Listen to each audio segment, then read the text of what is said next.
나경원 자유한국당 원내대표가 오늘 교섭단체 대표연설에서 대한민국 대통령이 김정은 수석 대변인이란 소리를 듣고 있다며 문재인 정부는 좌파 포로 정권이라고 목소리를 높였습니다.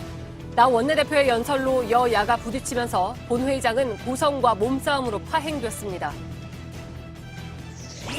더불어민주당은 긴급 의원총회를 열고 나 원내대표를 국회 윤리위원회에 제소하기로 하는 등 강하게 반발하고 있습니다. 청와대 역시 국가원수 모독이자 국민 모독이라며 강력한 유감을 표했습니다. JTBC가 신군부 시절 전두환 씨의 최측근인 허화평, 박희도, 정호용 씨를 취재했는데 모두 헬기 사격이나 과잉 진압을 부인하는 등 전 씨와 판박이 같은 주장을 했습니다.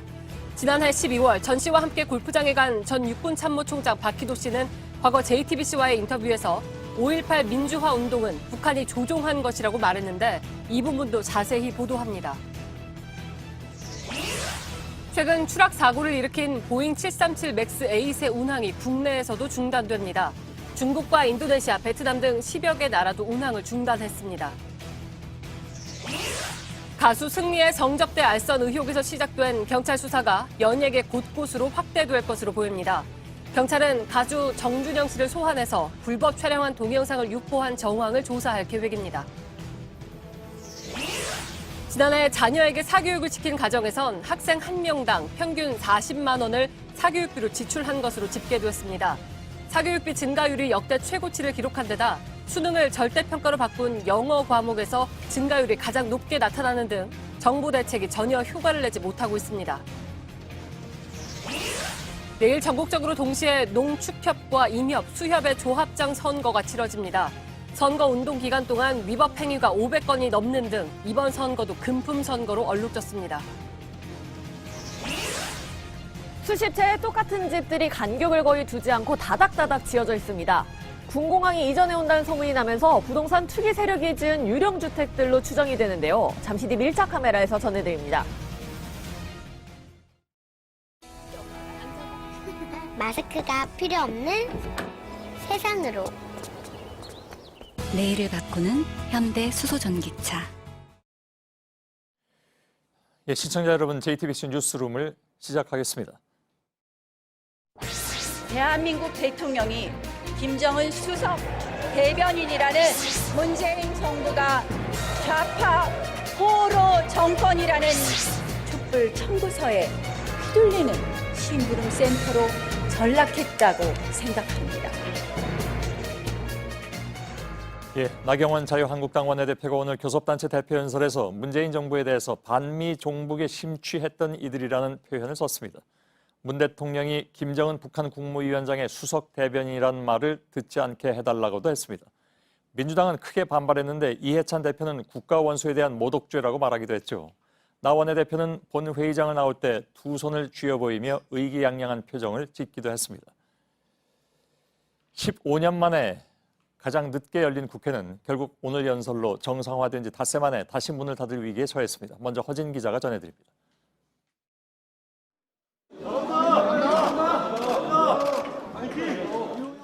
나경원 원내대표의 발언 수위가 점점 높아지자 본회의장이 술렁거리기 시작했습니다.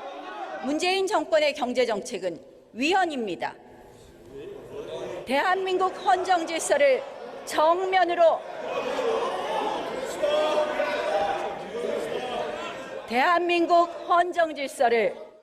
그러다 문제의 김정은 수석 대변인 발언이 나오자 일부 의원은 항의의 차원에서 목소리를 높이고 일부는 자리를 박차고 일어나는 등 소란이 커졌습니다. 그러자 나 원내대표는 일부 해명을 하기도 했습니다. 민주당 의원님들, 이거 외신 보도 내용입니다. 홍영표 민주당 원내대표가 문희상 국회의장에게 항의하려 단상으로 나오자 정양석 한국당 원내수석 부대표도 달려나왔습니다. 아니, 교섭단체 대표연설이 이런 거야. 언제 대통령을 김정은 수석 대변인이라고. 이철희 민주당 원내수석 부대표 대행이 나와 말렸지만 실랑이는 이어졌습니다. 정용기 한국당 정책위의장도 나와 합류했습니다. 문 의장이 의장석으로 여야 원내대표를 불러 모으기도 했습니다. 3당 원내대표 나오세요. 조용히 해요. 좀 조용히 해. 계속하겠습니다. 조금만 경청해 주세요.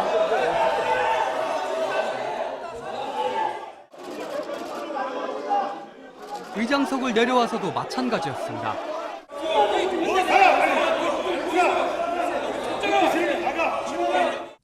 우여곡절 끝에 나 원내대표의 연설이 끝나자 한국당 자리에선 박수가 나왔습니다. 한국당 의원들은 악수를 하며 나 원내대표에게 엄지를 들어보이기도 했습니다. 하지만 의사봉을 두드리는 문 의장의 표정은 밝지 않았습니다. 나경원 자유한국당 원내대표, 오늘 회의는 이것으로 마치겠습니다. 사내를 선포합니다.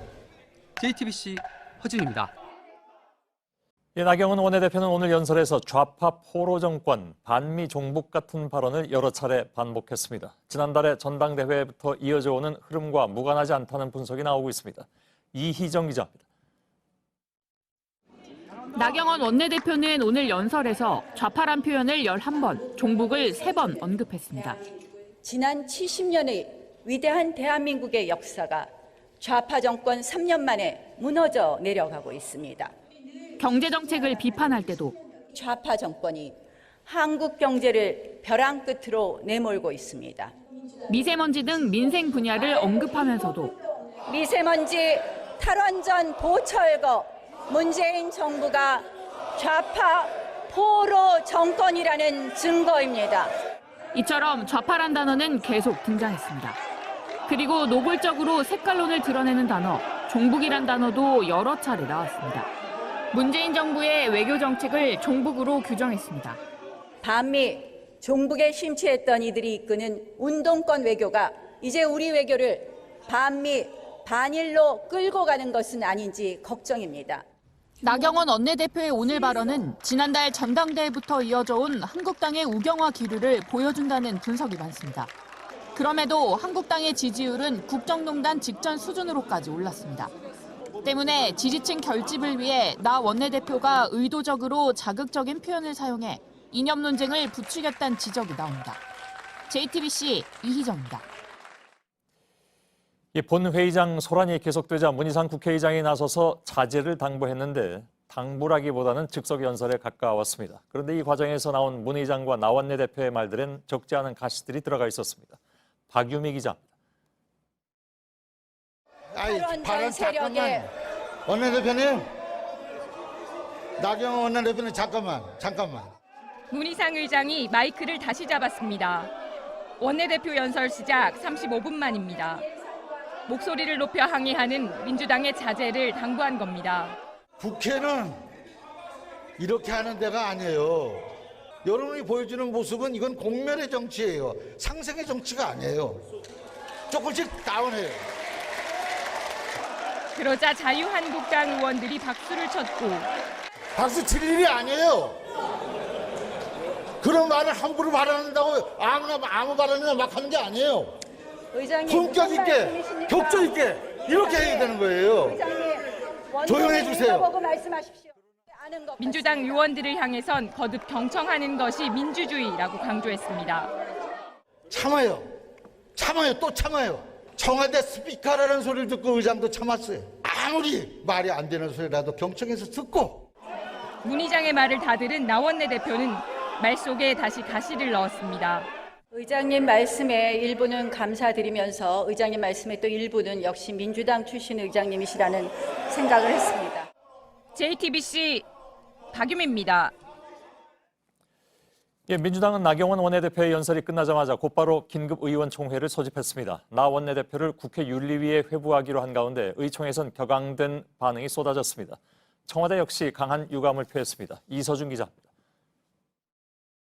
당에서는 즉각 법률적인 검토를 해서 국회 윤리위원회에도 회부를 하고 김정은 수석 대변인이란 발언을 두곤 곳곳에서 비판이 나왔습니다. 국민이 뽑은 대통령을 북한 김정은 위원장의 하수인으로 규정하면서 대한민국의 정체성과 대통령의 존재를 부정한 것입니다. 원내대표직 사퇴도 요구했습니다. 명백한 사과를 하지 않으면 나경원 원내대표는 즉각 원내대표직에서 사퇴해야 된다. 극우 발언이라며 나치까지 거론됐습니다. 극우 정치의 광풍이 우리 국회를 계속해서 습격해옵니다. 나치보다 더 심했다 저는 그렇게 생각합니다. 민주평화당은 나경원 원내대표를 일본 자민당의 수석 대변인으로 운운하면 어떻겠느냐고 반문하기도 했습니다. 청와대는 나 원내대표의 발언은 국가원수 모독이자 국민 모독이라며 강력한 유감을 표했습니다. 황교안 자유한국당 대표는 제1야당 원내대표의 연설을 오히려 방해한 민주당이 사과해야 한다고 맞섰습니다. 제소하겠다고 하는 것은 당의 입장이겠지만은 저희는 저희대로 만약 그런 부당한 조치가 있게 되면 정말 단호한 대처를 하도록 그렇게 하겠습니다. JTBC 이서준입니다. 이번 3월 임시국회는 2019년 첫 국회죠. 문희상 의장은 15년 만에 가장 늦은 개원이라고 했습니다. 미세먼지 등 시급한 문제가 많지만 문을 열자마자 바로 닫게 생긴 겁니다. 국회 취재기자를 연결하겠습니다. 김나한 기자. 내일 본회의에서 미세먼지 법안을 처리하기로 여야가 합의를 한 바가 있는데 본회의가 열릴 수는 있을지요? 네, 일단 내일 본회의는 현재로서는 예정대로 열릴 가능성이 큽니다. 이 환노위 등을 통과한 7개의 미세먼지 관련 법안이 워낙 처리가 시급하기도 하고 또 여기에 대해서는 여야가 이미 의견 조율을 마친 상태입니다.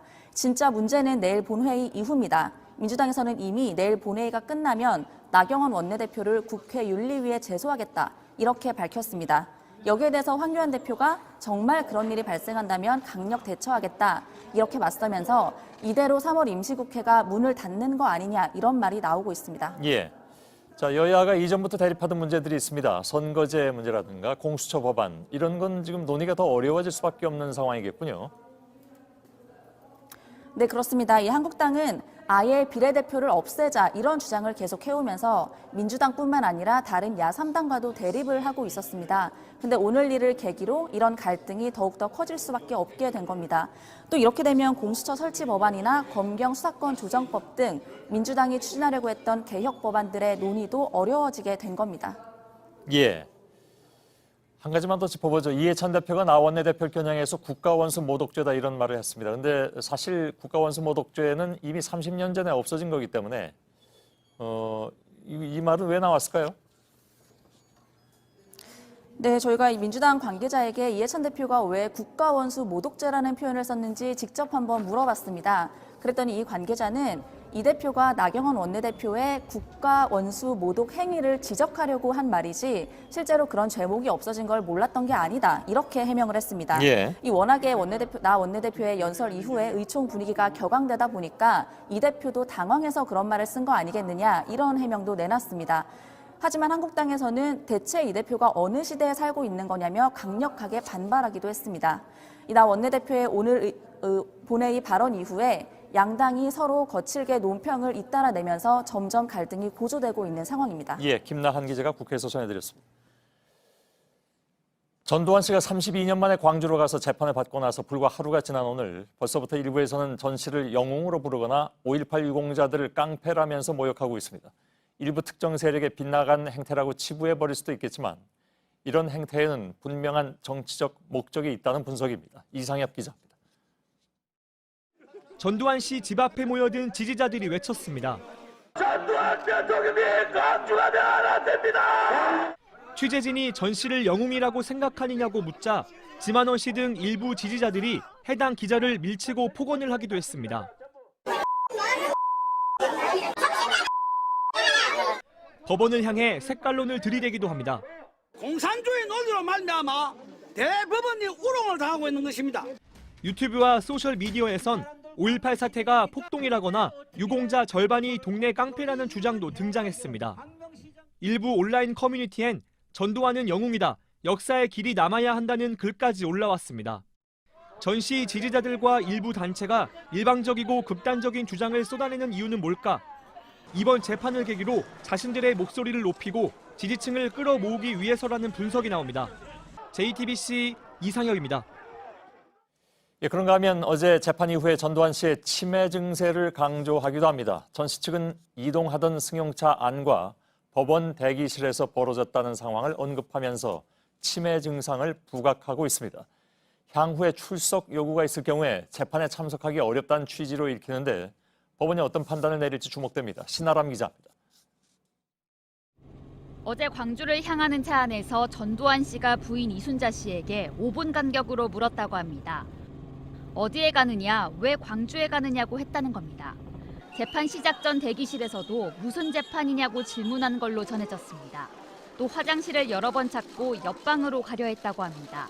전 씨 측이 치매 증상을 강조하면서 주장한 출석 당시 상황입니다. 앞서 전 씨는 직접 걸어서 차에 올랐고 법정으로 들어갔습니다.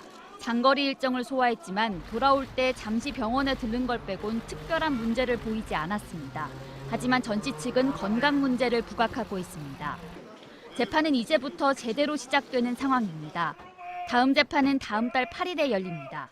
쟁점을 정리하는 재판이라 전 씨가 반드시 나오지 않아도 됩니다.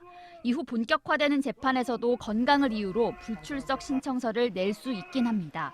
그러나 이를 허가할지는 재판장의 몫이어서 어떤 결정을 할지 주목됩니다. JTBC 신아람입니다. 예, 저희 JTBC는 전두환 씨 재판을 계기로 5.18 당시에 광주에 계엄군을 투입한 이른바 전두환 신군부를 취재했습니다. 12.12 군사 반란 직후에 보안사 앞에서 단체 사진을 찍은 이들은 지금 어디에 있을까?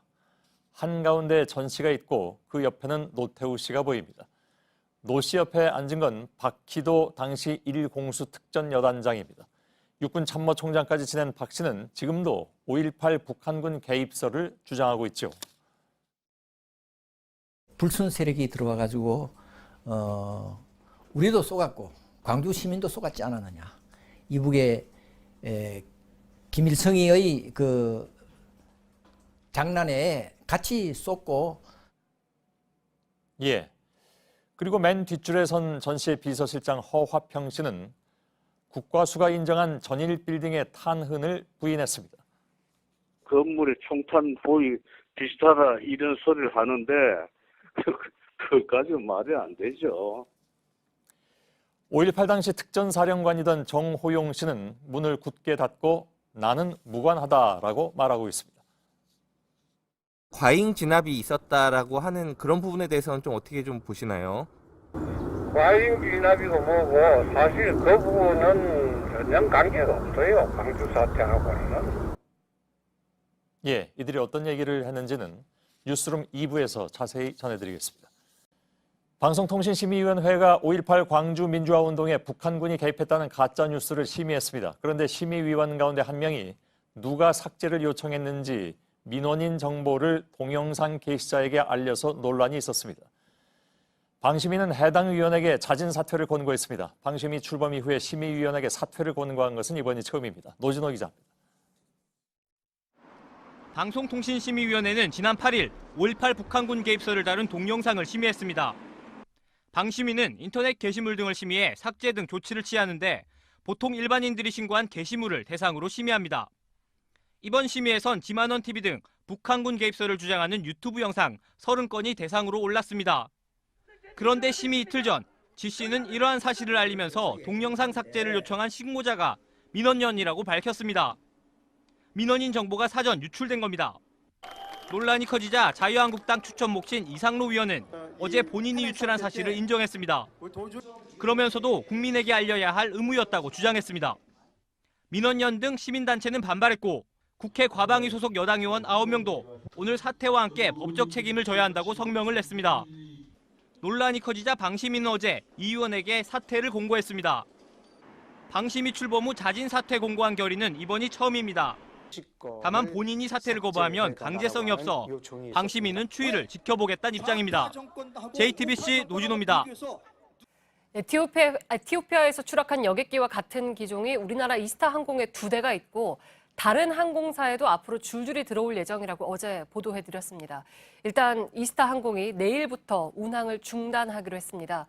다른 항공사들도 당장은 이 기종을 들여오기가 어려울 걸로 보입니다. 정재우 기자입니다. 내일부터 우리나라에서도 B737 맥스 A세 운항이 중단됩니다. 에티오피아에서 추락한 여객기와 같은 기종인데 국내에선 이스타 항공만 운영하고 있습니다. 소비자들의 불안이 커지면서입니다. 기사를 접하고 다른 기종으로 뭐 이게 예약을 좀 변경할 수 없냐고 문의를.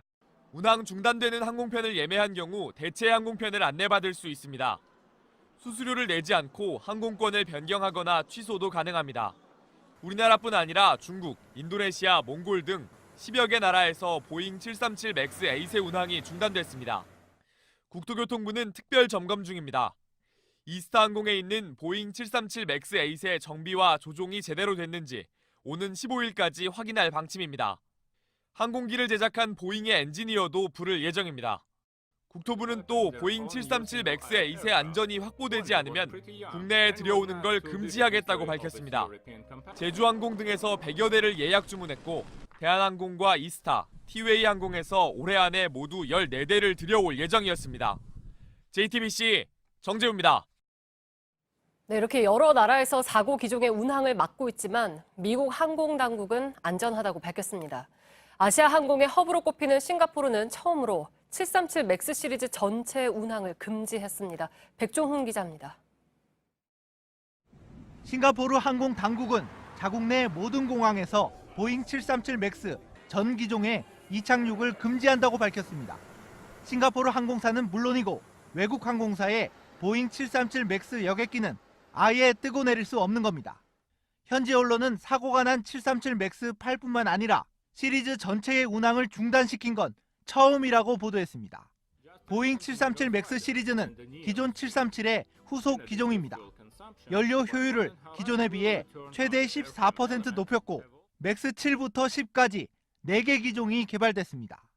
미국 연방항공청은 737 맥스 8이 현재까진 안전한 기종이라는 공식 입장을 냈습니다. 하지만 미국 내에서도 불안감은 커지고 있습니다. AP통신은 미국 국내 여객기 이용객들이 다른 기종의 비행기를 탈 수 있는지 문의하고 있다고 보도했습니다. 뉴욕타임스는 보잉이 사고 기종의 소프트웨어를 바꿨지만 조종사에게 제대로 설명하지 않았다고 보도했습니다. JTBC 백종훈입니다. 사교육비를 줄여보겠다면서 교육당국이 내놓은 대책 가운데 하나가 수능 영어 절대평가입니다. 그런데 지난해 고등학교 영어 사교육비 증가율이 전체 과목 가운데 1등이었습니다. 학생 1인당 사교육비 부담이 월 40만 원에 육박하는 등 대책들이 별 효과를 내지 못하고 있습니다. 오효정 기자입니다. 우리나라 학생 10명 중 7명은 사교육에 참여하는 걸로 나타났습니다. 1인당 월 평균 사교육비는 29만 1,000원을 기록했는데 10년 새 최고치입니다. 사교육을 받는 학생만 따져보면 한 달에 40만 원 가까이 지출합니다. 특히 눈길을 끄는 건 영어 과목입니다. 고등학생들의 영어 사교육비는 한 달에 1인당 8만 7,000원으로 한 해 전보다 만 원이나 늘었습니다. 증가율로는 모든 과목 중 가장 높습니다. 초등학생도 3,000원이 늘어 7만 원으로 국어와 수학보다 높았습니다.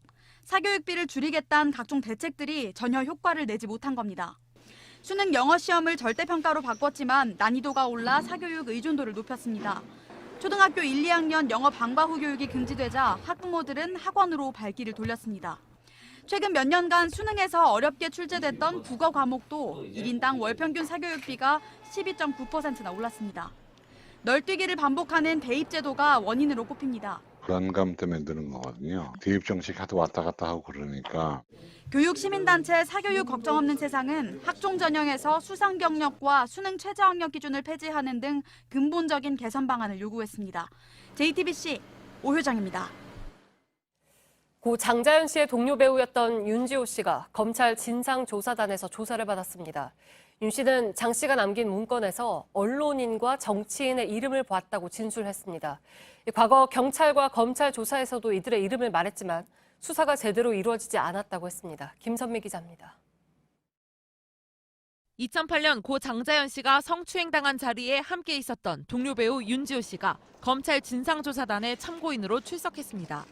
장 씨가 숨지기 전 작성한 이른바 장자연 리스트를 목격한 것으로 알려진 인물입니다.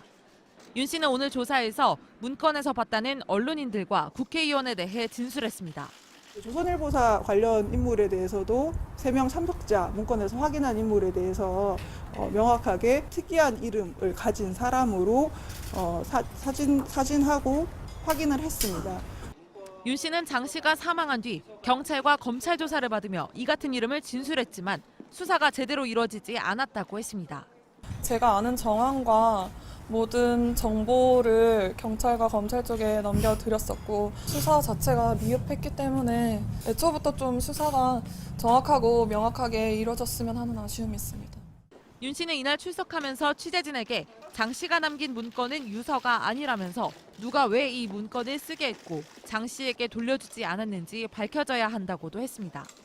한편 검찰 진상조사단은 어제 활동 기간을 추가로 늘려달라고 요청했습니다. 하지만 법무부 과거사위원회는 이미 활동 기한을 3번 연장했다며 이달 말 조사를 마무리하겠다고 했습니다. JTBC 김선미입니다. 경찰이 가수 승리의 성접대 알선 의혹을 불러일으킨 문자 대화록을 확보해서 수사하는 과정에서 가수 정준영 씨가 불법 동영상을 촬영하고 유포한 정황을 확인했습니다. 경찰은 정 씨를 피의자로 입건하고 곧 불러서 조사할 예정입니다. 먼저 이수진 기자입니다. 해외 촬영을 중단하고 급히 귀국한 가수 정준영 씨가 입국장으로 들어섭니다. 모자를 깊게 눌렀었고 고개를 숙였습니다. 쏟아지는 질문엔 죄송하다는 말만 남겼습니다. 영상 몰래 찍어서 올리신 거 맞습니까? 정 씨는 불법으로 성관계 영상을 촬영하고 유포한 혐의를 받고 있습니다. 경찰은 투자자를 위해 성접대를 알선한 의혹을 받는 승리의 대화 기록을 확보해 조사하다 정 씨가 올린 대화 내용과 동영상 등을 확보했습니다. 동영상이 올라온 대화방엔 승리는 물론 친한 다른 연예인도 여러 명 있는 것으로 파악됩니다. 정 씨는 이 대화방에서 자신이 찍은 불법 동영상을 올리고 다른 대화 상대에게 자랑하기도 했다고 합니다. 피해자는 10여 명인 것으로 알려졌습니다. 경찰은 곧 정 씨를 불러 자세한 사건 경위를 조사할 예정입니다. JTBC 이수진입니다. 네, 정준영 씨는 3년 전에도 불법 촬영을 한 혐의로 수사를 받았고 당시에 무혐의 처분을 받았습니다. 그런데 그때 이 사건이 제대로 처리가 된 건지 다시 조명받고 있습니다. 휴대전화기를 조사하는 게 가장 중요했을 텐데 이게 제대로 이루어졌는지가 의문입니다. 당시 수사 상황을 김필준 기자가 정리했습니다. 지난 2016년 8월 한 여성이 가수 정준영 씨를 경찰에 고소했습니다. 정 씨가 자신의 동의를 받지 않고 성관계 동영상을 불법 촬영했다는 겁니다. 그러나 피해자는 이후 고소를 취소했고 처벌을 원치 않는다고 경찰에 밝혔습니다. 정 씨는 피해자와 합의한 직후 경찰에 출석해 촬영한 사실은 인정하지만 상대도 동의한 것으로 오해했다는 취지로 진술했다고 합니다. 그런데 중요한 증거물이 담겨 있을 수도 있는 자신의 휴대전화기는 제출하지 않았습니다. 정 씨 측은 문제의 휴대전화기가 손상돼 물리적으로 복구가 안 된다는 취지의 의견서를 냈습니다. 결국 경찰은 정 씨가 피해자와 합의했다면서 강제 수사로 휴대전화기를 확보하지 못했습니다. 다만 불법 촬영 혐의는 인정된다고 보고 재판에 넘겨달라며 사건을 검찰로 보냈습니다. 그런데 검찰 수사가 시작되자 정 씨 측은 고장났다던 전화기를 제출했습니다. 하지만 문제의 영상은 발견되지 않았습니다. 결국 검찰은 정 씨가 피해자와 합의한 점, 증거가 부족하다는 점 등을 근거로 무혐의 처분했습니다. JTBC 김필주입니다. 네, 이 모든 사건의 시작은 클럽 버닝썬에서 벌어진 폭행 사건이었습니다. 이게 클럽의 마약 유통 논란으로 이어졌고 가수 승리의 성접대 알선 의혹으로 확대가 됐습니다. 가수 정준영 씨의 불법 촬영물 유포 혐의까지 불거진 상황에서 경찰 수사는 연예계 곳곳으로 번질 걸로 보입니다. 최수연 기자입니다. 시작은 강남의 유명 클럽 버닝썬이었습니다. 지난해 12월 버닝썬 이용객 김상규 씨가 직원에게 맞았다고 주장했습니다. 이어 클럽에서 마약이 공공연하게 유통된다는 논란이 일었습니다. 일명 데이트 성폭력 약물로 불리는 물뽕 등의 마약이 거래되고 성범죄로까지 이어진다는 내용이었습니다. 김 씨와 버닝썬, 경찰 사이에 진실 공방이 오갔습니다. 그런데 지난달 26일 클럽 경영에 참여한 것으로 알려진 승리가 투자자들을 위해 성접대를 알선한 것으로 보이는 문자가 공개돼 논란이 커졌습니다. 그리고 어제 가수 정준영 씨가 성관계 동영상을 불법 촬영해 유포한 의혹까지 확산됐습니다. 음지에 있던 클럽의 마약 유통과 성범죄 의혹이 수면 위로 드러나자 여성단체 등이 진상규명을 요구했습니다. 정부는 범부처 마약류 대책협의회를 구성해 집중 단속에 나설 방침입니다. 경찰 역시 마약수사관 1000여 명을 동원해 약물 범죄를 단속하겠다고 밝혔습니다. JTBC 최수연입니다. 멍청이 아니면 조폭. 누구를 두고 한 말일까요? 트럼프 미 대통령을 두고 미국의 전직 대사와 전직 장성이 한 말입니다. 우리하고도 한바탕 협상이 있었지만 트럼프가 미국의 해외 주둔비를 무턱대고 올리려는 것에 대한 비판입니다.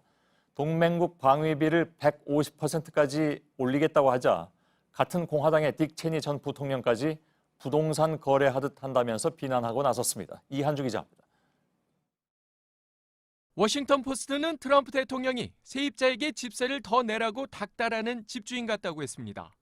트럼프 대통령이 동맹국 방위비를 150% 올리는 걸 검토하겠다고 한 데 대한 비판입니다. 공화당 원로인 딕 체니 전 부통령은 부동산 거래와 다를 게 없다고도 했습니다. 안보를 공유하는 동맹국들을 흥정의 대상으로 깎아내렸다는 겁니다. 국제안보의 중요성을 모르는 염치 없는 일이라는 비판도 나왔습니다. 댄 샤피로 전 이스라엘 주재 미국 대사는 조폭의 갈치행위와 같다고 했고 예비역 장성인 마크 허틀링은 완전 멍청한 짓이라고 했습니다.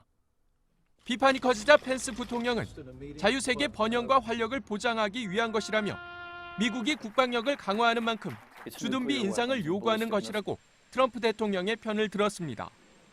블룸버그 통신은 트럼프 대통령의 주둔비용 인상 방침이 한국과의 차기 협상에 곧바로 적용될 수 있다고 보도했습니다. JTBC 이한주입니다. 이 IMF가 앞으로 한국 경제가 역풍을 맞을 수 있다면서 최소 9조 원 규모의 추가 경정 예산을 짜라고 권고했습니다. IMF가 이렇게까지 직접적으로 얘기하는 것은 상당히 이례적입니다. 정부도 그 필요성에는 공감하는 분위기이기 때문에 미세먼지로 시작된 추경 논의의 판이 커질 것으로 보입니다. 이태경 기자입니다. IMF는 우리 정부와의 연례 협의 결과를 발표하는 자리에서 추경을 구체적으로 언급했습니다. Provided that there is a large supplementary budget. We're hoping for a number which is more than 0.5% of GDP. IMF가 제시한 수치를 지난해 명목 GDP 기준으로 환산하면 9조 원에 육박합니다. 지난해 추경보다 2.3배 많은 규모입니다. 그간 연례 협의에서 IMF가 재정 확대를 권고한 건 여러 번 있었습니다. 하지만 구체적인 규모까지 제시하며 추경을 언급한 건 이번이 처음입니다. 세계 경기가 급속히 꺾이는 상황에서 한국 경제가 수출 감소와 고용 부진, 가계부채라는 역풍을 동시에 맞을 수 있다는 이유에서입니다. 정부는 현재 미세먼지 대책을 위한 추경을 검토 중입니다. 하지만 수출과 고용 지표가 회복되지 않으면 경제 상황까지 고려해 추경 규모를 키울 수 있다는 관측입니다. 홍남기 부총리도 미세먼지 추경이 고려된다면 경제 상황에 대한 판단을 거쳐 검토하겠다고 말했습니다. JTBC 이태경입니다. 얼마 전에 부산 광안대교를 화물선이 들이받은 사고는 러시아인 선장의 음주가 원인이었습니다. 외교적 문제 때문에 늦게 알려진 감은 있지만 부산에선 또 다른 러시아 선박의 일탈도 있었습니다. 선박 수리비를 떼먹고 달아나다가 쫓아오는 해경에 물대포까지 쐈는데 결국 붙잡혀서 선장 등이 징역형을 받았습니다. 구석찬 기자입니다. 달아나는 러시아 화물선을 향해 해경이 경고 방송을 합니다. 선박은 정선 명령에 불응한 채 부산 앞바다를 빠져나갑니다. 추격하는 경비정에 물대포까지 쏘며 격렬히 저항합니다. 결국 헬기에 있던 해경 특공대가 갑판에 뛰어내려 선원들을 제압합니다. 5,000톤급 러시아 화물선은 지난해 5월 20일 부산항에 들어왔습니다. 하지만 수리비 12만 4천 달러를 안내 가압류될 처지에 놓였습니다. 기름까지 유출해 벌금 300만 원도 물어야 했습니다. 그러던 중 선주가 부산에 입국해 선장에게 야반도주를 지시했습니다. 부산항관제센터에는 다른 곳으로 잠시 배를 이동한다고 신고하고 교신을 끊은 상태였습니다. 수상히 여긴 해경이 추격했고 다행히 공해상에서 붙잡았습니다. 영해로 들어가게 되면 추적권이 소멸하거든요. 법원은 대한민국의 공권력에 도전했다며 선주에게 징역 2년 6개월, 선장에게는 징역 1년과 벌금을 선고했습니다. 해경에 물대포를 쏜 선원 3명은 각각 징역 10개월을 선고받았습니다. JTBC 구석찬입니다. 주주총회를 앞둔 대한항공이 조양호 회장 지키기에 나섰습니다. 전방위로 주총 위임장을 모으고 있다는군요. 조양호 회장에 반대하는 시민단체 등과 치열한 표대결이 예상되면서입니다. 이 과정에서 회사 간부들이 주식을 가진 직원들에게 위임장을 쓰라고 사실상 강요하고 있다는 논란도 있었습니다. 박영호 기자입니다. 대한항공 팀장급 간부가 직원들에게 보낸 이메일입니다. 대한항공 주식을 가지고 있는 직원이 대상입니다. 27일 주주총회에 앞서 의결권을 회사 측에 위임해달라는 겁니다. 공항에도 따로 자리를 만들어 직원들에게 위임장 관련 서류를 나눠주고 있습니다. 해외 주재 직원들에게도 총무팀장 명의의 메일이 발송됐습니다. 본인은 물론 가족들이 가진 주식까지 위임해달라고 요청합니다. 대한항공이 이처럼 위임장 수집에 나선 것 주총에서 표대결이 예상되면서입니다. 참여연대 등은 조양호 회장의 이사 재선임에 반대하며 소액주주를 대상으로 의결권 모으기에 나섰습니다. 문제는 회사의 요구에 압박을 느끼는 직원들이 많다는 겁니다. 인사권을 가진 상사가 직접 전화를 걸거나 면담을 요청하는 등 사실상 강요하는 경우도 있다고 말합니다. 안본회장이 완전히 찍힐 것 같고 위계에 의한 강요인 셈이죠, 이게. 대한항공 측은 강요는 없었다고 해명합니다. 회사는 자본시장법에 명시된 규정에 따라 일부 직원 주주들에게 관련 내용을 설명한 것이며 직원들이 자율적으로 결정한 사항입니다. 참여연대는 의결권 위임을 사실상 강요하는 것은 위법이라며 회사와 담당 팀장을 고발하는 방안을 검토 중이라고 밝혔습니다. JTBC 박영우입니다. 돈을 뿌리는 선거가 아직도 있습니다. 막강한 권한을 가진 농협조합장 선거입니다. 바로 내일 전국적으로 이 선거가 치러지죠. 워낙 금품 살포 등이 심해서 지난 2015년부터 선관위가 주관해서 4년에 한 번씩 전국 동시에 치르게 됐습니다. 그러나 여전했습니다. 그 현장을 윤두열 기자가 취재했습니다. 악수를 하는 척하면서 무언가를 건넵니다. 돌돌 말아 고무줄로 묶은 돈 뭉치입니다. 호주머니에 슬쩍 넣은 돈을 엘리베이터에 타자마자 바로 세본 사람도 있습니다. 쇠고기 선물을 주고받다가 적발되기도 했습니다. 모두 이번 조합장 선거에서 금품을 주고받다 단속된 사례입니다. 불법 행위로 적발된 건수는 500건을 넘었습니다. 이 중 금품과 관련된 게 200건가량입니다. 조합장 당선에 사활을 거는 건 워낙 막강한 권한이 주어지기 때문입니다. 평균 연봉 1억 원의 전용 차량, 업무 추진비는 별도입니다. 조합 인사권을 갖고 있어 각종 사업에 입김을 불어넣을 수 있습니다. 말만 하면 그냥 진행되는 그 정도의 권한이 있죠. 제왕이죠. 깜깜이 선거제도 역시 탈법 불법 선거를 부추깁니다. 조합원 선거운동은 후보자 본인만 할 수 있습니다. 선거운동 방법도 이 벽보와 공보물 하나, 그리고 후보자가 직접 전화를 걸거나 문자를 보내는 게 전부입니다. 자신을 알릴 방법이 없는 후보들이 결국 불법의 길로 빠져든다는 겁니다. 예비 선거운동 기간 도입 등 이를 개선하려는 관련법은 현재 국회에서 잠을 자고 있습니다. JTBC 윤두열입니다. 돈을 뿌리는 것뿐만이 아니라 무자격 조합원도 문제입니다. 회사원인 사람이 돼지 농장에서 일하는 것으로 돼 있기도 했습니다. 농협중앙회가 자체 조사한 결과 지난 1년 동안 전체 회원의 10% 가까운 19만 명이 조합원 자격이 없는 것으로 드러나서 쫓겨났습니다. 배승주 기자입니다. 경남 거제시의 한 축사입니다. 거제축산농협에선 이곳에 돼지 9만 마리를 기르겠다며 2014년 양돈 사업단을 출범시켰습니다. 사업단에 100만 원을 투자한 880여 명은 조합원 자격을 얻었습니다. 실제로 터무니없는 사람들이 많이 들어가 있죠. 자영업자, 회사원, 또 직장인. 농림부 점검 결과 새끼 돼지나 사료를 사거나 돼지를 출하한 기록이 없었습니다. 이 축사도 2,000마리를 기를 수 있는 크기로 9만 마리 사육은 애당초 불가능했습니다.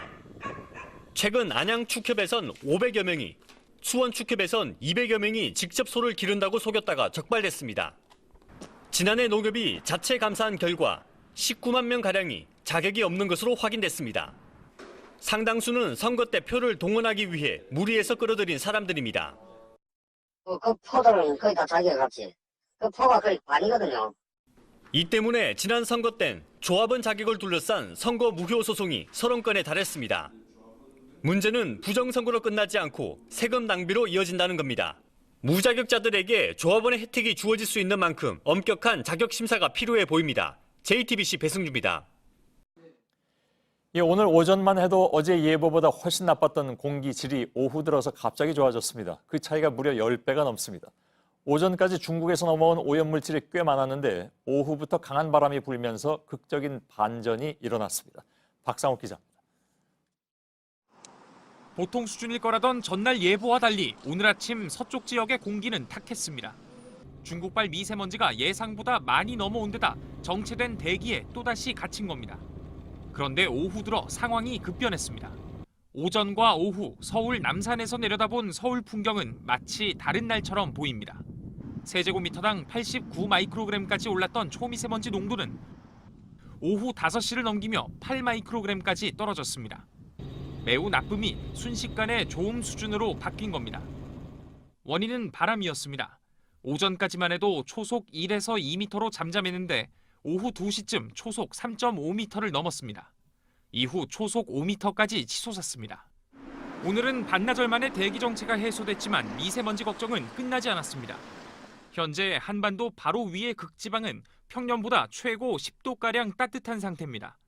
극지방이 따뜻해지면서 한반도에 강한 북풍을 불어넣던 시베리아 고기압은 힘을 잃었습니다. 전문가들은 시베리아 고기압의 빈자리에 이동성 고기압이 나타나면서 언제든 대기가 정체될 수 있다고 우려했습니다. JTBC 박상욱입니다. 짧은 소식입니다. 청와대는 미세먼지 해결을 위한 범국가적 기구를 만들고 반기문 전 유엔 총장에게 기구의 수장직을 제안하기로 했습니다. 문재인 대통령의 이러한 제안은 손학규 바른미래당 대표의 요청에 따른 것이라고 청와대는 밝혔습니다. 네, 불법 주차 신고도 앱으로 하는 시대가 됐습니다. 행안부는 시민이 신고를 하면 자동적으로 과태료를 매기는 앱을 개발해서 보급하기로 했습니다.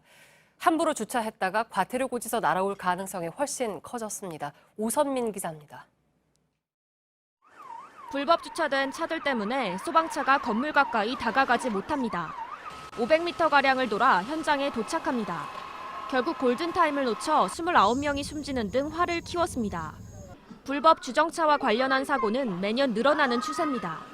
앞으로는 이렇게 아무데나 주차했다간 과태료 낼 가능성이 훨씬 커졌습니다. 행정안전부가 시민들이 직접 신고하고 이에 따라 자동으로 과태료를 부과하는 앱을 보급하기로 했기 때문입니다. 어린이 보호구역에 불법 주차된 차량입니다. 신고하는 방법은 간단합니다. 우선 안전신문고 앱을 열어서 카메라를 실행합니다. 1분 간격으로 같은 자리에서 사진을 2번 찍습니다. 장소를 확인하고 올리면 신고가 접수됩니다.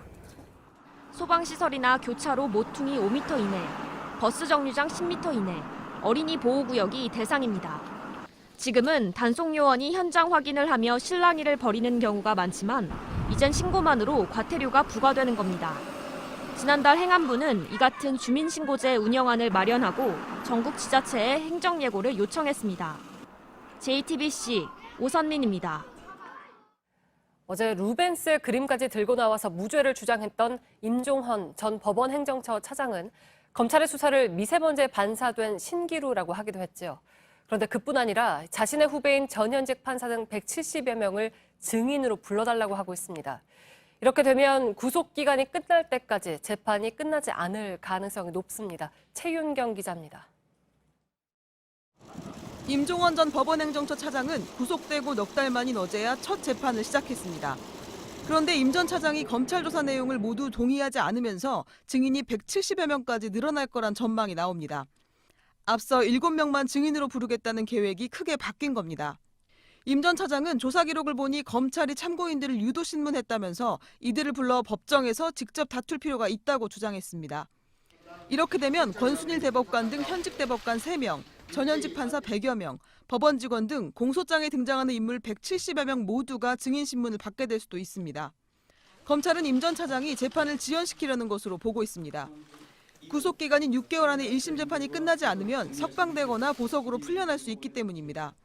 임 전 차장의 재판 지연 논란은 처음이 아닙니다. 앞서 일주일에 4번씩 재판을 하겠다는 방침에 항의해 변호인단 전원이 사퇴해 재판이 한 달 이상 멈추기도 했습니다. JTBC 최윤경입니다. 3.1운동 100주년. 어떤 3.1운동은 바로 오늘 3월 12일에 시작됐습니다. 국내에서가 아닌 해외에서였습니다. 당시 만주와 연해주에는 조선인 40여만 명이 살았는데 이들이 벌였던 3.1운동의 상황이 담긴 극비 문서 형태의 지도가 처음으로 발견되었습니다. 정진명 기자입니다. 1919년 5월 15일 조선 헌병대 사령부가 만든 지도입니다. 만주와 연해주 곳곳의 마을이 표시됐습니다. 마을 이름 옆에는 만세운동이 일어난 날짜와 숫자가 적혀 있습니다. 신흥 무관학교가 있었던 곳에서는 3월 12일 가장 먼저 만세운동이 터져 나왔습니다. 3.13 만세운동이 대규모로 벌어진 연길 용정을 비롯해 만주와 연해주 54곳의 마을이 만세운동에 참여했습니다. 기록된 참여 인원만 4만 3천여 명에 이릅니다. 당시 만주의 조선인 10명 중 1명이 만세운동에 동참했습니다. 일제가 만세운동 규모를 축소했을 가능성이 높아 실제로는 훨씬 더 많은 사람이 참여했을 것으로 추정됩니다. 국내에서 시작해 만주, 연해주로 확산된 3.1운동은 항일 무장투쟁으로도 이어졌습니다. 무장투쟁하는데 실제 나서기도 하고 또 일부는 무장투쟁에 필요한 독립운동 자금을 내는데 많은 기여했다는 측면에서 지도는 광주 지역의 3.1운동을 연구하던 중 국사편찬위원회 자료실에서 우연히 발견됐습니다. 잘 알려지지 않은 만주와 연해주의 3.1운동을 밝혀지게 할 귀중한 사료가 될 전망입니다. JTBC 정진명입니다. 네, 문재인 대통령이 오늘 오후 두 번째 순방지인 말레이시아 쿠알라룸푸르에 도착했습니다. 문 대통령은 한류 한라 전시회에 참석해서 세계 한라 시장에 한국과 말레이시아가 공동 진출한다면 서로가 윈윈하는 경제 협력의 새로운 모델이 될 것이라고 강조했습니다. 상조업계 구조조정이 시작되면서 이번 달 15곳이 문을 닫습니다. 가입자가 7,000명이 넘습니다. 자식들에게 부담 주지 않으려고 다달이 쌈짓돈 넣은 노인들이 대부분일 텐데 이 피해를 줄이려면 어떻게 해야 하는지 성화선 기자가 정리했습니다. 상조 서비스에 한 달에 3만 원씩 10년을 부은 조진미 씨. 갑자기 상조업체가 폐업했다는 통지서를 받았습니다. 자식들 피해를 안 끼치기 위해서 그런 거고 제일 우려되는 것은 정보를 알 수가 없다는 거. 이번 달에만 상조업체 15곳이 문을 닫습니다. 기본 요건이 자본금 3억 원에서 15억 원으로 강화되자 탈락업체가 속출한 겁니다. 이들 업체 가입자는 7,800명으로 추산됩니다. 관건은 업체들이 은행에 예치금을 얼마나 쌓아두었냐는 겁니다. 원칙대로 선수금의 50%를 보관해 놓은 곳은 절반이나마 돌려받을 수 있습니다. 내 상조 그대로라는 서비스를 이용하면 이 은행 예치금을 내고 다른 회사의 상품으로 갈아탈 수 있습니다. 하지만 예치금을 제대로 쌓지 않은 업체의 가입자들은 피해가 불가피합니다. 이런 경우 공정위는 피해자들이 업체를 상대로 소송할 수 있도록 지원하기로 했습니다. 또 납입금을 얼마나 맡겨뒀는지 업체가 가입자에게 알리는 제도도 만들기로 했습니다. 하지만 법이 개정되기 전에는 가입자가 정기적으로 은행에 확인해야 합니다. JTBC 성화선입니다. 앞으로 일반인들도 LPG 차량을 제한 없이 살 수 있게 될 걸로 보입니다.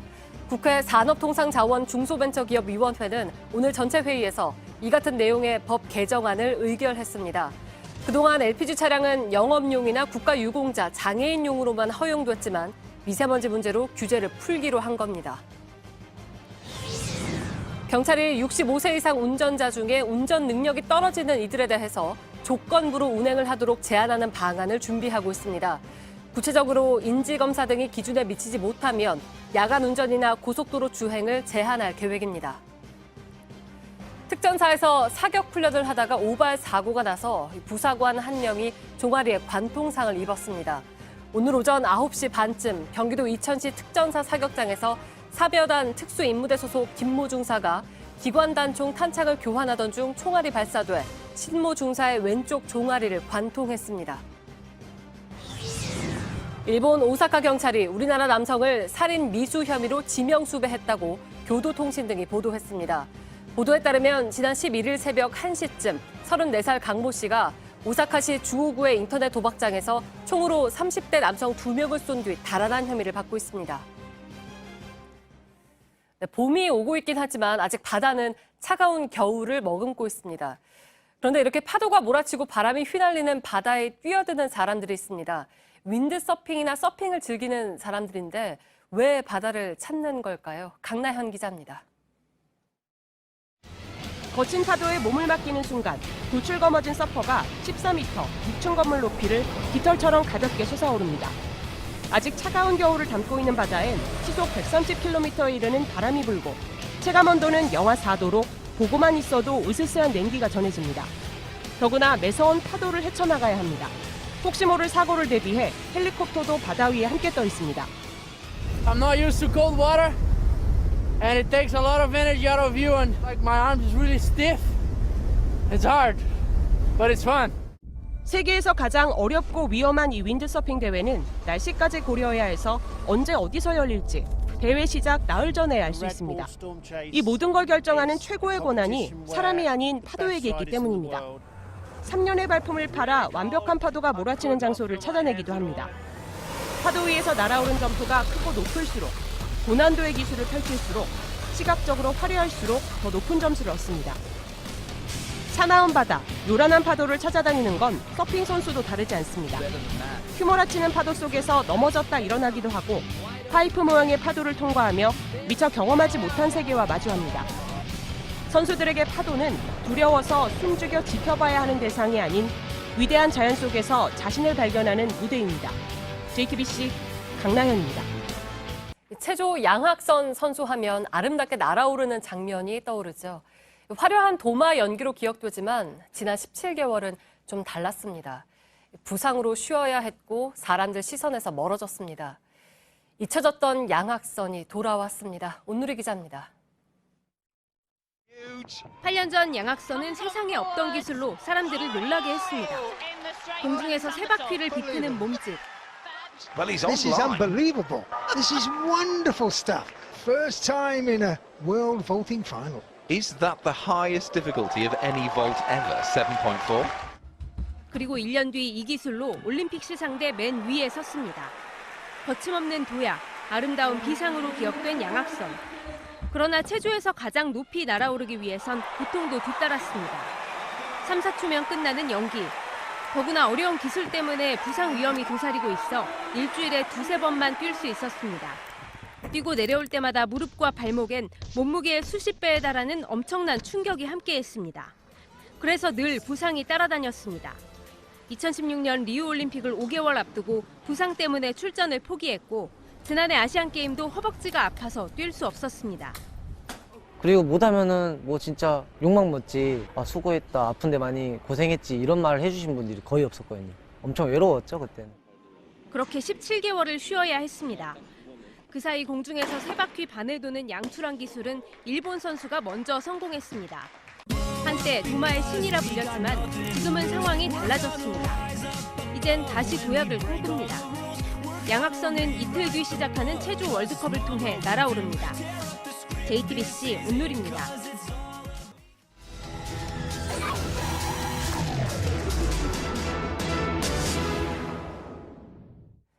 네, 경기도 화성의 한 시골 마을에 조립식 주택들이 우후죽순 들어서고 있습니다. 공황이 들어설 거란 소식을 듣고 보상을 받기 위해 지은 이른바 유령주택입니다. 투기 세력들이 몰리지만 규제할 수단이 마땅치 않습니다. 밀착 카메라 구혜진 기자입니다. 경기도 화성시의 한 농촌 마을입니다. 곳곳에 조립식 주택들이 지어지고 있습니다. 완공된 주택들엔 전기를 쓴 흔적이 거의 없습니다. 집 문 앞에는요, 전기세 그리고 수도세 고지서가 이렇게 뜯지 않은 채 쌓여 있습니다. 그런데 집 문이 열려서 열어보니까요, 사람이 살았던 흔적이 전혀 없습니다. 옆마을에도 같은 형태의 조립식 주택 수십 채가 지어지고 있습니다. 논밭 한가운데 주택단지들이 들어서 있습니다. 얼마 전까지만 해도 논이었던 곳인데 땅을 메운 뒤 집들을 세운 겁니다. 일부 주택들은 주차를 할 수 있는 공간조차 없습니다. 집 사이가 좁아 해가 들지 않는 곳들도 있습니다. 이곳은 아직 공사가 끝나지 않은 듯 공사 자재들이 곳곳에 쌓여 있는데요. 집과 집 사이의 간격을 재보면 1m 30cm 정도로 제 두 팔을 펼 수가 없을 정도입니다. 이렇게 똑같은 모양의 똑같은 크기의 집들이 이곳에만 수십여 채가 넘습니다. 조립식 주택들이 본격적으로 들어서기 시작한 건 지난해부터입니다. 국방부가 경기도 수원에 있는 군공항을 화성으로 옮기겠다고 발표한 후부터입니다. 집을 지어 팔고 있는 곳들은 인근 부동산 업체들입니다. 내부에는 군공항 이전 계획지가 표시된 지도가 붙어 있습니다.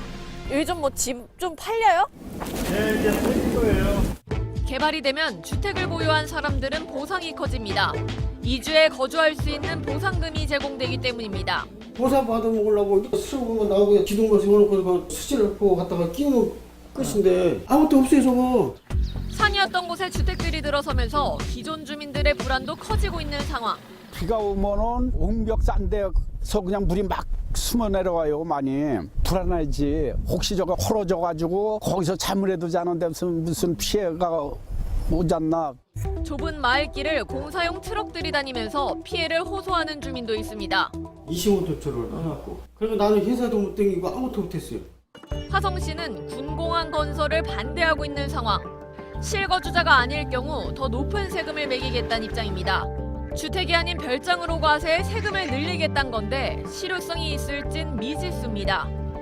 논밭들이 이어지는 경기도 용인의 한 시골 마을입니다. 읍내에 들어서자 새 간판을 단 부동산 업소들이 등장합니다. 이른바 떴다방입니다. 부동산 업소들이 몰린 건 지난달 반도체 공장 단지가 들어서기로 결정되면서입니다.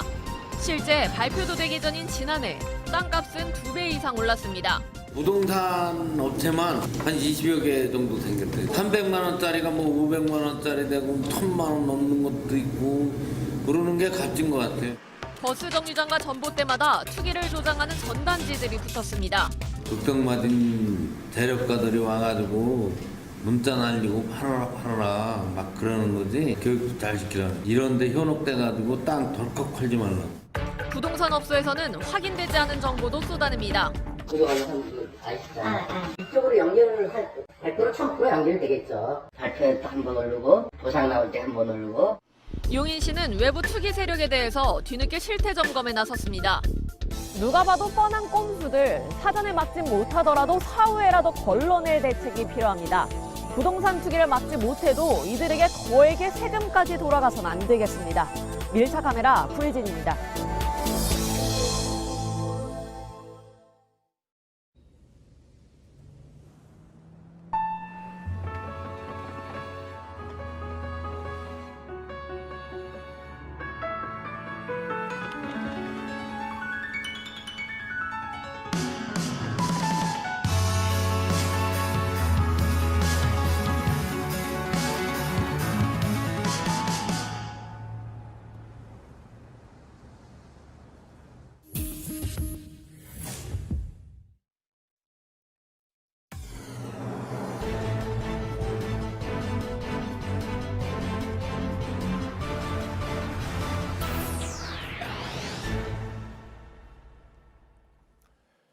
뉴스룸의 앵커 브리핑을 시작하겠습니다. 한자로 읽으면 나생문, 라쇼몽은 일본 헤이안 시대 수도인 교토 외곽 문의 이름입니다. 당시 라쇼몽의 다락은 사람들이 가져다 버린 시체로 가득했다고 합니다. 교토에 전염병과 대기근이 몰아쳐서 굶고 병들어 죽은 사람이 넘쳐나게 됐는데 죽은 이들을 제대로 처리할 여력조차 없었던 사람들이 이곳에 시체를 가져다 버리기 시작했던 것이죠. 그러나 사람들은 죄책감을 느끼지 않았습니다. 어쩔 수 없으니까, 남들도 다 그러니까. 이렇게 라쇼몽에서 퍼진 가장 치명적인 역병은 자기 합리화를 위한 거짓말이었습니다. 거장 구로사와 아키라 감독 역시 이 오래된 이야기에 주목해서 같은 제목의 영화를 제작했고, 라쇼몽 현상, 즉 동일한 사건이라 하더라도 사람들은 그것을 각자 자신의 입장에 맞춰 해석한다는 심리학적 용어마저 탄생하게 됐습니다. 자신의 행위를 합리화하기 위해서 만들어진 기억, 그 라쇼몽 현상이 가장 많이 벌어지는 곳, 바로 일본의 위정자들도 증명하고 있습니다만 그것은 바로 역사가 아닐까. 미안하다고 사과 한마디라도 해주십시오. 그는 떨리는 목소리로 부탁했지만 가해자는 사과하지 않았습니다. 미안하지 않았기 때문에. 그것은 당연한 일이었는지도 모르겠습니다. 시민들이 폭도가 되고 자신은 오히려 희생자가 되어버린 기억의 조작. 어찌 보면 그의 한평생은 우리 현대사에 퍼진 라쇼몽 전염병의 숙주라고나 해야 할까. 그가 왜곡해서 퍼뜨린 라쇼몽 바이러스는 곁에서 부귀 영화를 함께 누린 자들과 더불어서 오늘날까지 살아남았고 그 증상은 전혀 나아지지 않고 있습니다. 아이러니하게도 라쇼몽 현상의 기원이 된 라쇼, 그 단어의 이름을 풀이하자면 비단결 같은 삶이라는 의미라고 하죠. 가해한 자들이 긴 시간 동안 누려온 비단결 같은 삶과 그들이 짓밟아버린, 그래서 결코 비단결일 수 없었던 세월. 오늘의 앵커 브리핑이었습니다.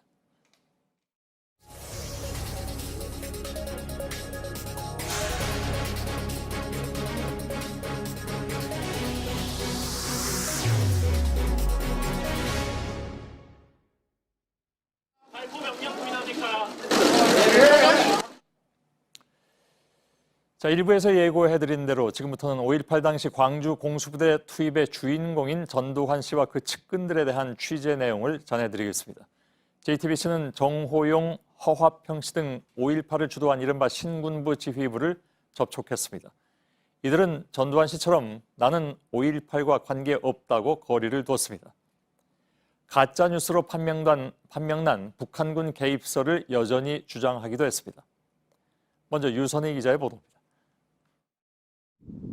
대문 2개를 지나야 들어갈 수 있는 2층 집엔 넓은 정원과 커다란 정원수가 보입니다. 전두환 정권 때 내무부, 국방부 장관을 거쳐 국회의원을 지낸 정호용 씨가 사는 집입니다. 정 씨는 전두환 씨의 육사 동기입니다. 5.18 당시 특전사령관이던 정 씨는 오늘 취재진에게 이런 말을 했습니다. 광주에 3번 정도 왔다 갔다 하신 걸로 기록이 나오는데 왔다 갔다 했죠. 난 지휘권도 없고 이리라 저리라 할 수도 없고 나도 책임도 없어요. 정 씨는 광주에 투입된 공수부대의 직속 상관이었습니다. 그 얘기를 꺼내자 책임을 미룹니다. 근데 그 당시에 3공수랑 11공수가 내려갔는데 그 당시 특전사령관이셨잖아요. 그 명령 내려보낸 거예요. 지금 안 내려보내고 그렇게 하면 내가 청와대에 들어가라고 그러지. 내가 대통령 하겠다고. 발포 명령자 얘기를 꺼내자 전두환 씨를 변호하더니 이내 대화를 끊어버립니다. 지시는 그러면 계엄사령관이 하셨단 말씀이신가요? 그럼요. 계엄사령관이 했지. 아이고 전두환이가 그때 뭘 할 게 뭐 있어요. 근데 그래도 그 당시에 이제 보안사령관이 그런 명령 내릴 수도 없고 또 내려도 듣지도 않아요. 전두환 씨가 보안사령관으로 쿠데타를 일으켰을 때는 비서실장, 대통령이 됐을 때는 수석 보좌관이었던 허화평 씨는 그림자다운 말을 했습니다. 국과수가 인정한 전일빌딩 타는이 헬기 사격의 증거가 될 수 없다는 겁니다. 사격한 사실도 없는 걸 가지고 지금 이런 식으로 재판하는 게 납득이 안 되네요. 또 전 씨의 알츠하이머 주장이 사실이라면서 재판이 부당하다고 말했습니다.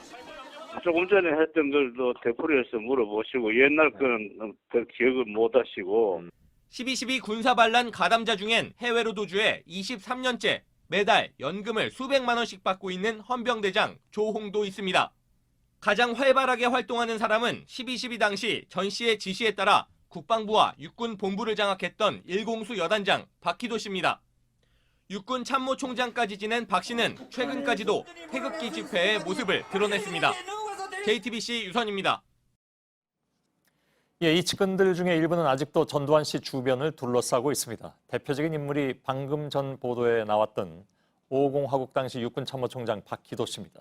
박 씨는 과거 JTBC와 인터뷰를 한 바 있는데 그 발언을 들어보면 5.18 민주화 운동을 왜곡하는 전두환 씨의 자신감은 결국 이런 측근에게서 나오는 것이 아닌가 하는 생각이 듭니다. 서복현 기자입니다. 지난해 12월 전두환 씨는 치매라며 재판에는 나가지 않으면서 골프는 쳤습니다. 50 때 육군 참모총장까지 한 박희도 씨와 함께였습니다. 박 씨는 2012년 5월 18일 JTBC와 인터뷰를 한 적이 있습니다. 5.18 민주화 운동에 대한 주장이 전 씨와 판박이었습니다. 우선 기총 사격에 대해선 기총 사격을 하는 5군에 대해서 위에서 쏘았다 하는 것은 이건 상식 밖의 일이고 외국의 목사가 봤다 하고서 쏘았다 하는 이런 것은 완전히 허위일 뿐만 아니라 가짜로 찍어가지고 진짜인 같이 그렇게 만드는 거라고 나는 봐요.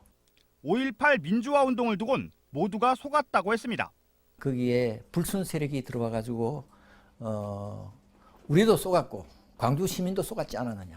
민주화 세력이라면 절대 그럴 수가 없다. 불순 세력은 북한이었습니다. 이북에서 김일성이가 조정을 하고 이북에서 모든 것이 조정이 됐다 하는 그 신념에는 지금도 변함이 없습니다. 전 씨에 대해선 이렇게 평가했습니다. 전두환 대통령도 나하고 성격이 비슷할 뿐만 아니라 굉장히 직선적이고 애국자라고 생각합니다. 경제가 안정이 되고 그로 인한 민주화를 추진할 수 있는 밑거름이 되지 않았나 이렇게 생각이 됩니다. 전 씨가 챙긴 정치 자금마저도 부패를 막기 위한 것으로 포장했습니다. 50 때는 내가 그런 이야기를 들었습니다.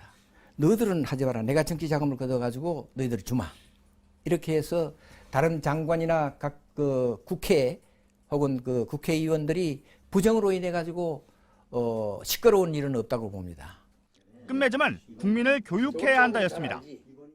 내가 굉장히 불만이 뭐냐 하면은 영상 매체에서 우리 국민들을 교육으로 시켜야 돼.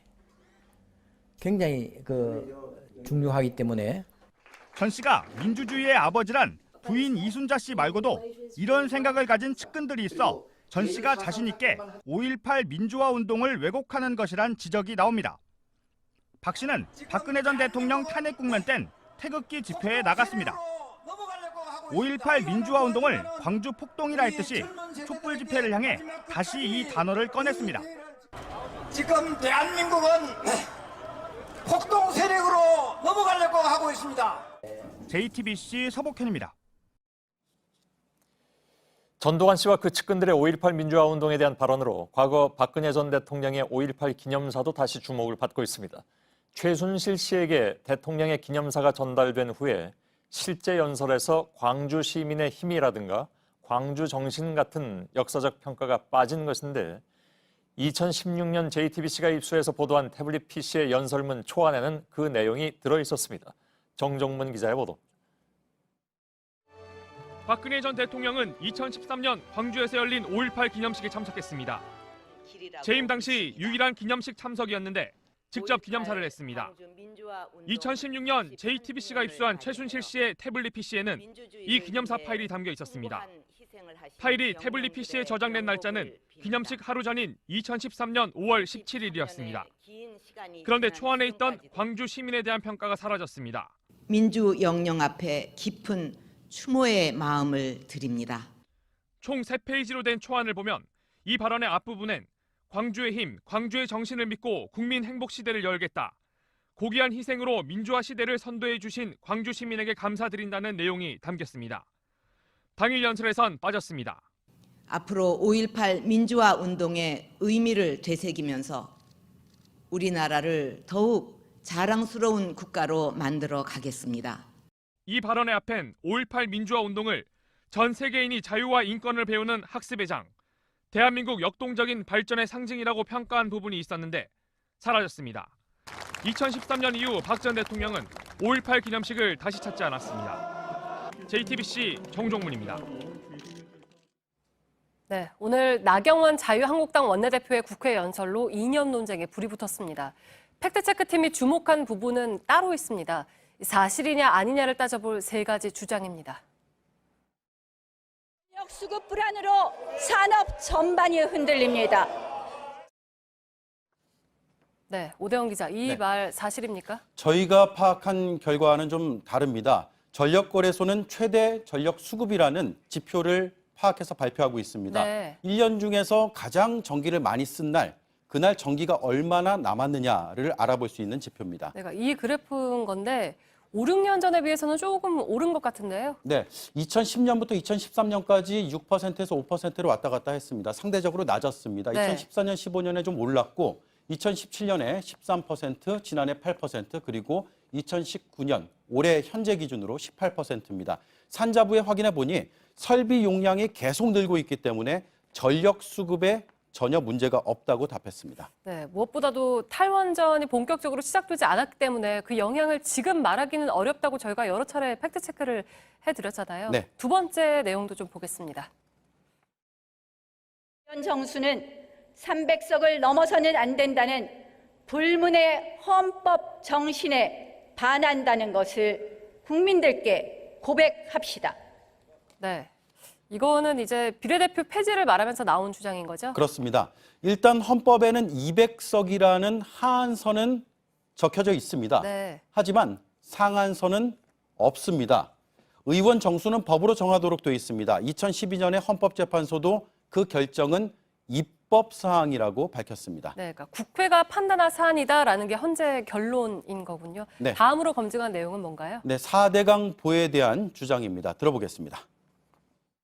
오의 수자원 관리 및 홍수 가뭄 예방 효과는 수치와 통계 그리고 경험으로 입증된 사실입니다. 네, 이게 공식적으로 효과가 입증된 적이 있나요? 2014년에 정부의 발표를 한번 보겠습니다.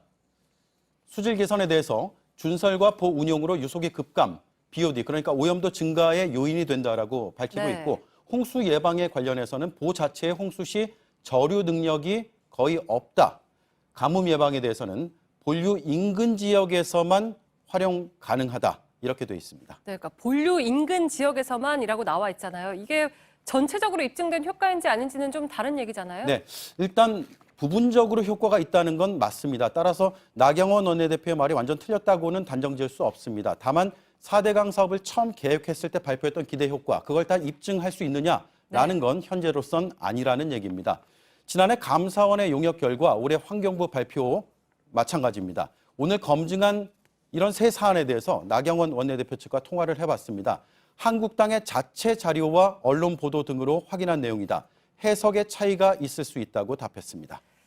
네, 팩트체크 오대영 기자였습니다.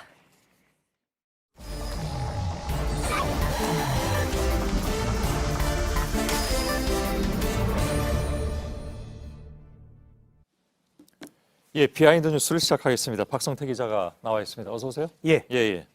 첫 번째 키워드는요? 네, 첫 키워드는 싸움의 기술로 잡았습니다. 영화 제목이었는데. 예. 물음표를 붙였는데 오늘 국회의 모습입니다. 예. 나경원 원내대표의 교섭단체 대표 연설을 두고 여야가 크게 충돌을 했는데요. 연설문은 미리 배포가 됐고 트럼프 때도 다 올라 있었습니다. 예. 그래서 나경원 원내대표가 오늘 연설을 전체적으로 또박또박 했었는데 예. 논란이 됐던 그 발언에 앞서서는 약간 더듬거리는 모습도 보였습니다. 직접 들어보겠습니다. 예. 대통령이 김정은 수석 대변인이라는 예. 아마 오늘 연설 중에서는 가장 부자연스러웠던 부분인데요. 아무래도 본인이 저 표현에 신경을 쓰지 않았나라는 유추도 가능합니다. 그건 뭐 알 수 없는 일이고요. 그렇습니다. 한국당에서는 그런데 제가 물어보니까 다른 표현 가지고 예를 들어 좌파 포로 정권이라는 이런 표현 가지고는 여당에서 크게 문제 삼겠다라고 생각은 했지만 김정은의 수석 대변인이라는 소리를 듣지 않게 이런 표현 가지고는 별 문제가 없을 것이다라고 봤다고 합니다. 그런가요? 예. 네. 그런데 이 표현 뒤로 여당 의원들의 사과 요구로 고성이 있었고 약 10분간 여야가 충돌을 했었습니다. 예. 그런 와중에 원내대표단도 의장석에 와서 이제 충돌을 했는데 이때 정용기 정책위의장이 나경원 원내대표에게 마치 작전회의처럼 다가가서 조언하는 장면이 있었습니다. 예. 관련 영상도 준비가 됐는데요. 잠깐 보도록 하겠습니다. 예. 대변이라는 말을 듣지 않도록 해주십시오라는 이 말도 못하는 이게 이거야말로 국회다. 수석 대변이라고 하지 않았다. 예. 좀 말이 안 들리는 걸 워낙 주변이 시끄러워서 말 안 들리는 걸 제가 소리를 높여서 좀 들어봤는데요. 예. 그러니까 직접적으로 수석 대변이라고 하지 않았다라는 점을 강조하라고 정용기 정책위 의장이 나 원내대표에게 조언을 마치 작전회의처럼 하는 모습이었습니다. 예. 그 한국당에서는 그 부분을 강조하는 것 같은데, 그러니까 직접 한 게 아니라 안 듣게 해달라는 쪽으로 간접적으로 얘기한 거 아니냐? 그렇습니다. 이렇게 얘기를 하고 있잖아요. 그래서 문제가 없다는 주장들이었습니다. 예. 민주당은 뭐라고 얘기합니까? 민주당에서는 문재인 대통령을 색깔론으로 모독하기 위해서 간접화법을 악용했다라고 받아들였습니다. 예. 나경원 원내대표에게는 또 여러 명이 와서 조언을 하기도 했었는데요. 다른 김태흠 의원이 잠깐 와서 조언을 하는 장면도 영상에서 확인을 할 수 있었습니다. 예. 한쪽에서는 이철희 원내 수석과 한국당 권성동 의원이 계속 설전을 벌이면서 약간의 몸싸움도 있었는데 예. 이 의원을 밀쳤던 권 의원이 뒷짐을 지고 물러나서 물리적 접촉을 막는 모습도 좀 화면에 잡히기도 했습니다. 예. 그 화면은 뭐 안 보여줍니까? 예, 화면이 좀 준비가 됐는데 지금 잠깐 안 해서 아직 준비가 그래요? 조금 매끄럽지 못한 것 같습니다. 예. 좀 언제 매끄러워집니까? 예, 이제 못합니까 지금은? 아닙니다. 그쪽 화면이 잠깐 준비가 됐으면 예. 뒷짐지는 화면을 좀 봤으면 좋겠는데요. 다음 화면이 나오는데요. 예. 연설이 끝난 뒤에 지금 본회의장을 나오는 나경원 원내대표의 모습입니다. 상당히 표정이 밝고요. 마치 예. 선거에 이긴 것 같은 표정입니다. 나중에 이제 주변에서 나경원 원내대표 화이팅도 외치고 저렇게 기념 촬영도 찍었는데요. 예. 지금 일부 표현을 두고 국가원수 모독이라면서 여당과 일부 야당에서 격앙돼 있었는데 지금 자유한국당은 상당히 만족스러운 모습이었습니다. 예, 그런 것 같습니다. 예. 두 번째 키워드 보죠. 두 번째 키워드는 차마 수고하지 않았다로 잡았습니다. 예, 이건 무슨 얘기입니까? 대개 교섭단체 대표 연설이나 의원들의 대정부 질문이 끝나면 국회의장이 해당 의원에게 수고했습니다라고 말을 합니다. 그런데 오늘은 조금 달랐습니다. 문희상 국회의장의 모습을 잠깐 보겠습니다. 예. 나경원 자유한국당 원내대표, 오늘 회의는 이것으로 마치겠습니다. 사내를 선포합니다. 예, 말을 잠시 멈추는군요. 예, 원래는 제가 좀 시간을 줄였는데 원래는 3, 4초 이상 멈춰 있었습니다. 예. 한 중진 의원은 오늘 문희상 의원이 과연 관례대로 수고했습니다를 할까라고 관심 있게 지켜봤는데 결국 하지 않았다라고 얘기를 했습니다. 예, 그래서 차마라는 표현을 썼나요, 아까? 그렇습니다. 예. 아마 저기 잠깐 멈칫하는 기간에 나 원내대표의 연설을 과연 수고했다고 표현할 수 있을지를 문희상 의장이 고민한 것으로 보이고요. 예. 문희상 의장은 여러 번 나 대표의 연설에 대해서 나름의 평가를 하기도 했는데 이 부분도 직접 들어보겠습니다. 예. 아무리 말이 안 되는 소리라도 경청해서 듣고 상당한 걸음의 발언을 하셨어요. 이거 이제 병주고 약주고 같은 그런 얘기죠? 그렇습니다. 예, 말이 안 되는 소리인데 일단 듣게 듣자 뭐 이런 얘기잖아요. 예. 그러니까 나 대표의 연설이 말이 안 되는 소리일 수 있는데 민주당 의원들은 고성하지 말고 일단 들어보자라는 예. 맥락이어서 나경원 원내대표가 역시 민주당 출신 의장이다라고 또 꼬집기도 했었습니다. 예. 다른 야당에서는 나 대표가 일부러 여야 충돌을 일으켜서 지지층을 결집시키려 한다라는 비판을 하기도 했었는데요. 예. 민주평화당의 박주현 대변인 같은 경우 나 원내대표를 일본 자민당 수석 대변인이라고 다른 정당에서 연설문에 이렇게 쓰면 과연 연설이 되겠냐라면서 나 원내대표의 오늘 연설은 일부러 싸움을 일으키는 구태다라고 평가를 했습니다. 예. 이정미 정의당 대표도 나 원내대표가 국회를 이전 투구의 장으로 만들어서 그러다 보면 여야 간의 대립이 심해지고 그러면 자기 세력을 더 최대화할 수 있기 위한 노림수로 국가 원수 모독 발언까지 했다라고 예. 평가를 했습니다. 하지만 민주당의 대응이 좀 과잉이었다라는 반응도 있었는데요. 박지원 민주평화당 의원 같은 경우 지금 나 원내대표의 발언은 문제가 있지만 민주당이 나경원 원내대표를 잔다르크로 만들어줬다. 과잉 대응하면서 쉽게 말하면 띄워졌다. 일을 더 크게 만들었다 뭐 그런 뜻인가 보죠? 그렇습니다. 예. 세 번째 키워드 보죠. 예, 세 번째 키워드는 예. 김치남은 없다로 잡았습니다. 예. 김치남, 김치녀, 김치남 그 뜻인가요? 그렇습니다. 예. 김치녀는 있고 김치남은 없다라고 한 정부 부처가 평가를 했는데요. 예. 여성가족부가 지난 2월 만들어서 일선 학교에 보낸 성평등 학습 지도안의 일부 표현입니다. 먼저 보면은 보드게임을 이용해서 성평등이 미진하다는 것을 학습하는 부분이 있는데 보드게임에서 뭔가 카드를 꺼내기로 되는데 지금 나와 있는 카드들은 다 승진의 경우 여자라면 실패했습니다. 남자라면 성공했습니다라고 약 16장 가까운 카드가 다 똑같이 돼 있습니다. 예. 그래서 지나치게 이거를 좀 과잉했다라는 지적이 있었고요. 또 혐오 표현과 그렇지 않은 것에 대한 예도 들었는데 이 부분을 보면 혐오 표현이라고 얘기하는 것은 뭐 김치녀는 혐오 표현이다. 혐오 표현이 아닌 것은 김치남은 혐오 표현이 아니다 했고요. 장애인 같다는 혐오 표현인데 비장애인 같다는 혐오 표현이 아니다. 역시 흑형은 혐오 표현이고 백형은 아니다라고 해서 논란이 좀 됐습니다. 예. 남성이나 백인에 대한 표현은 혐오 표현이 아니라는 얘기인가요, 그러면? 그렇습니다. 혐오 표현에 대한 사실 국제적으로 일관된 기준은 없습니다. 예. 물론 일부에서는 혐오가 지속적으로 차별이 일어날 수 있는 소수자 집단에 대해서 일어날 때만 혐오 표현이 있다라는 주장도 있는데요. 예. 하지만 넓게는 개인이나 집단에 대해서 폭력을 선동할 수 있는 표현도 혐오다라는 얘기가 있는데 예를 들어서 김치남이나 백형은 혐오가 아니다. 이런 부분은 충분히 논란이 될 수 있습니다. 예. 여기까지 하죠. 예. 박성태 기자였습니다. 네, 내일은 서울의 아침 기온이 영하 1도를 기록하는 등 남부 지역을 뺀 전국이 영하권에 들면서 꽃샘추위가 시작되겠습니다. 전국에 비 예보가 있는 금요일을 빼고는 주말까지 평년 기온을 밑돌 거라는 예보입니다. 강한 찬바람에 초미세먼지가 흩어지면서 내일과 모레는 대기질이 좋겠습니다. 예. 자, 저희들은 내일도 최선을 다하겠습니다. 여러분 고맙습니다.